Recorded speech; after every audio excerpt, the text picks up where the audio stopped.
ഞാൻ അങ്ങനെ ഒരു വലിയ ആർഭാടത്തിൽ പോകേണ്ട ഒരാളല്ല. ഞാൻ കരുതുന്നത് ഞാൻ 30-40 വണ്ടിയായിട്ട് കോൺവോയായിട്ട് യാത്ര ചെയ്താൽ വഴിയിൽ നിൽക്കുന്ന ആളുകൾ എന്നെ നോക്കി ചിരിക്കും, ഉള്ളിലെങ്കിലും ചിരിക്കും, പരിഹസിച്ചിരിക്കും. ഇതാരാണ് അല്പന ഐശ്വര്യം വന്നപ്പോൾ അർദ്ധരാത്രി കുട പിടിക്കുന്നവരാണെന്ന് തോന്നും. അതുകൊണ്ട് നാണക്കേട് ഒഴിവാകാൻ വേണ്ടിയിട്ട് മാത്രമല്ല, ഇതൊക്കെ ഒരു മെസ്സേജ് ഉണ്ട്. നമ്മൾ എത്രയും പത്രാസ് അധികാരത്തിൻ്റെ കൂടുമോ അത്രയും നമ്മൾ ജനങ്ങളിൽ നിന്ന് അകലും. അത് എത്രയും വലിയ പത്രാസ് കുറയ്ക്കണം, അപ്പോൾ നമ്മൾ ജനങ്ങളുമായി കൂടുതൽ അടുക്കും, കൂടുതൽ ആളുകളുടെ കയ്യിൽ നിന്ന് വിവരങ്ങൾ കിട്ടും. ഞാൻ ജനങ്ങൾക്ക് കൊടുക്കുന്ന വാക്ക് അധികാരത്തിൻ്റെ പത്രാസിൽ മയങ്ങില്ല എന്നാണ്.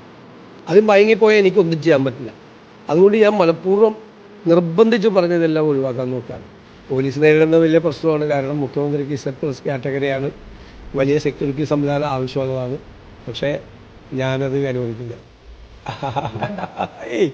അത് അല്ല, അത് നമുക്ക് നോക്കാം. അവിടെയുള്ള എന്തെങ്കിലും ഞാൻ പുതിയ കാറൊന്നും മേടിക്കില്ല. അതിനുള്ള സാമ്പത്തിക ഖജനാവി പൂച്ച പെറ്റ് കിടക്കുകയാണെന്ന് പറഞ്ഞ പ്രതിപക്ഷ നേതാവ് മുഖ്യമന്ത്രിയാകുമ്പോൾ വന്ന് പുതിയ കാറ് മേടിച്ചാൽ അത് കൊടുക്കുന്നൊരു മെസ്സേജ് ഉണ്ട്. ചിലപ്പോൾ കാറ് മേടിച്ചാൽ ഖജനാവിനൊന്നും സംഭവിക്കില്ല, പക്ഷെ അത് കൊടുക്കുന്ന താഴെത്തട്ടിലുള്ള നമ്മുടെ ഭരണ സംവിധാനത്തിന് കൊടുക്കുന്നൊരു മെസ്സേജ് ഉണ്ട്, ഒരു റോങ് മെസ്സേജ്.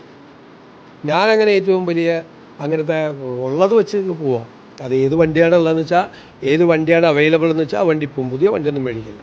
തൽക്കാലത്തേക്ക് കേരളത്തിലെ ഖജനാവിലെ ഈ അവസ്ഥ മാറ്റിയെടുത്തിട്ട് ഉണ്ടാവുള്ളൂ. അത്തരം കാര്യങ്ങൾ ഒന്നും ചെയ്യില്ല.